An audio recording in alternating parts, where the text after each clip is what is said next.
बिस्मिल्लाहिर्रहमानिर्रहीम। अस्सलाम वालेकुम नाज़रीन, मैं हूं फ़याज़ महमूद और आप देख रहे हैं फ़याज़ महमूद यूट्यूब चैनल। नाज़रीन, जुल्म तो जुल्म है, चाहे वो पाकिस्तान में हो, चाहे वो अमेरिका में हो या किसी दूसरे मुल्क में हो। जो तरीक़ाकार अपनाया गया अमेरिका में होने वाले एक कत्ल में, जिसमें एक खामद ने अपनी ही बीवी को किस अंदाज में कत्ल किया और उसके बाद उसने गूगल से कैसे मुआवनत ली और उसको कैसे वो अप्लाई करता गया, इस कहानी में आपके सामने मैं कुछ चीज़ें रखूँगा जो हैरान कुन है, परेशान कुन है। और यकीनन ये केस जो है अमेरिका की तारीख का बड़ा ही अंधनाक केस है, जिसने पूरे वेस्टर्न मीडिया को हिला के रख दिया है कि आखिर ये हुआ क्या है। ये जुल्म जिस तरीके से, जिस अंदाज से किया गया, उससे इंसानियत भी शर्मा जाए। नाज़रीन, एक खातून है ऐना और उसका एक खामंद है जिसका नाम है ब्रायन। दोनों मियाँ बीवी हैं और 27 दिसंबर को ये शख्स सर्च करता है गूगल के ऊपर जाकर और लिखता है words the best state to divorce for a man. ये वो बात लिखता है। उसके बाद खातून अपनी ज़िंदगी बसर कर रही होती है। फिर ये दोनों मियाँ बीवी न्यू ईयर नाइट मनाते हैं। अपना वो हल्ला गुल्ला जो करना कराना वो किया और उसके बाद जनाब रात तकरीबन 1:30 बजे ये दोनों अपने बेडरूम में आ जाते हैं और बकौल इस शख्स के वो लड़की या वो खातून उठती है और सुबह 6 बजे वाशिंगटन डीसी के लिए रवाना हो जाती है अपनी जॉब के सिलसिले में। अब पुलिस ये कहती है कि उसके बाद 2 जनवरी सुबह 3 बजे तक, यानी कि 3 AM का टाइम आ रहा है, उस वक्त तक उस लड़की का जो मोबाइल है, खातून का मोबाइल है, वो बिल्कुल ब्लैंक होता है, खामोश होता है। उसके बाद वो मोबाइल ऑफ हो जाता है। पुलिस को शक है कि उसी रात उस लड़की को कत्ल कर दिया गया था, लेकिन ठिकाना लगाने के लिए, उस लाश को ठिकाने लगाने के लिए जो तरीकाकार है उसकी तलाश जारी थी।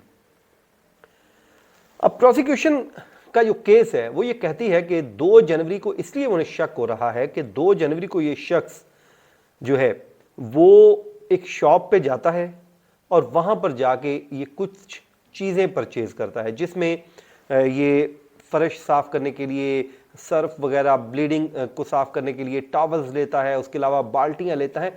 हर वो चीज़ लेता है जो गूगल सर्च में इसको बताई जाती है कि किसी भी बॉडी को ठिकाने लगाने के लिए ये चीज़ें चाहिए होती हैं। इसने बैग्स भी लिए वहाँ से, प्लास्टिक बैग।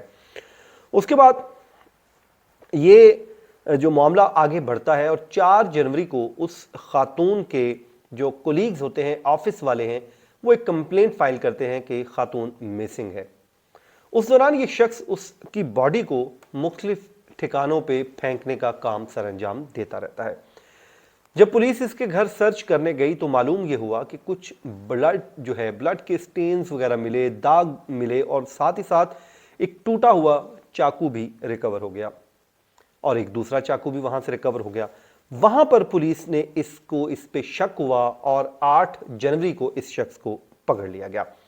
मुख्तलिफ सीसीटीवी आती है, ये बैग में उस लड़की के मुख्तलिफ टुकड़े जो हैं, जिस्म के हिस्से हैं, उसको वो लेकर जाता है और ले जाने के बाद मुख्तलिफ जगहों पे उसको डिस्पोज ऑफ कर देता है।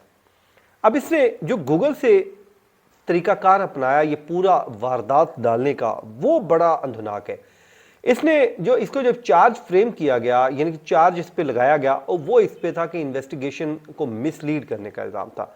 लेकिन फिर इसके जो अपना बेटा है उसके आईपैड पे जो इसकी सर्च थी वो सामने आई तो ये हक्का बक्का रह गया, क्योंकि कोर्ट में इसने कह दिया कि प्लीड नॉट गिल्टी, यानी कि सेहते जुर्म से इनकार किया। तो फिर प्रोसिक्यूशन ने जब इसके सामने इसकी सर्च रख दी, वो सर्च क्या है जो इसने गूगल से पूछा, वो मैं आपके सामने रख देता हूं और आप भी हैरान हो जाएंगे।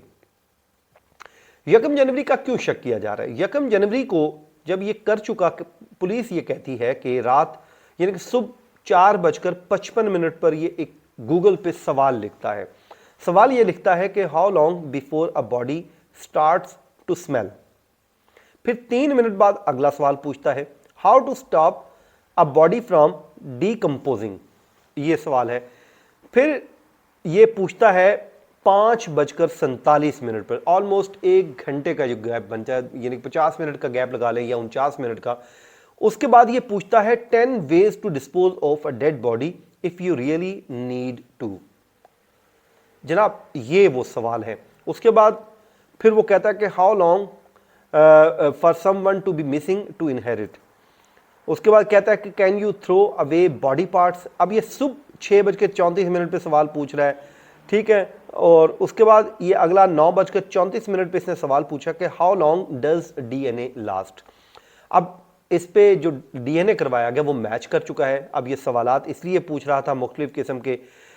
फिर उसके बाद जी अगला सवाल ये कहता है कि dismemberment and the best ways to dispose of a body, how to clean blood from wooden floor. इसने ये सारी चीज़ें जब पूछी और उसके बाद ये जाके शॉपिंग भी की $450 की।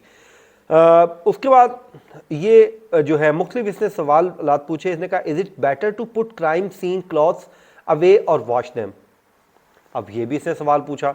ये अब 2 जनवरी से पहले यानी कि 1 जनवरी को पूछ रहा है। फिर 2 जनवरी को इसने जाके वो सारी चीज़ें पूछी, फिर शॉपिंग करने गया, इसने वो सारी चीज़ें खरीदी। खरीदने के बाद रात ये 12:45 पे इसने नई सर्च शुरू कर दी। तो इसने एक सवाल पूछा, कहता है can you B charge with murder without a body. ये वो सवाल था जब इसको ज़ाहिर जवाब मिला होगा कि एविडेंस ना हो, बॉडी ना हो, तो फिर इसने वहां पे फैसला किया कि बस इसको तोड़ फोड़ दो, इस बॉडी को टुकड़े टुकड़े कर दो। इसने क्योंकि 1:14 पे दोपहर टाइम फिर सवाल पूछा, can you identify a body with broken teeth. ये सवाल इसने फिर पूछ लिया। 3 जनवरी को ये अगले सवालात फिर गूगल से पूछ रहा है, what happens to hair on a dead body.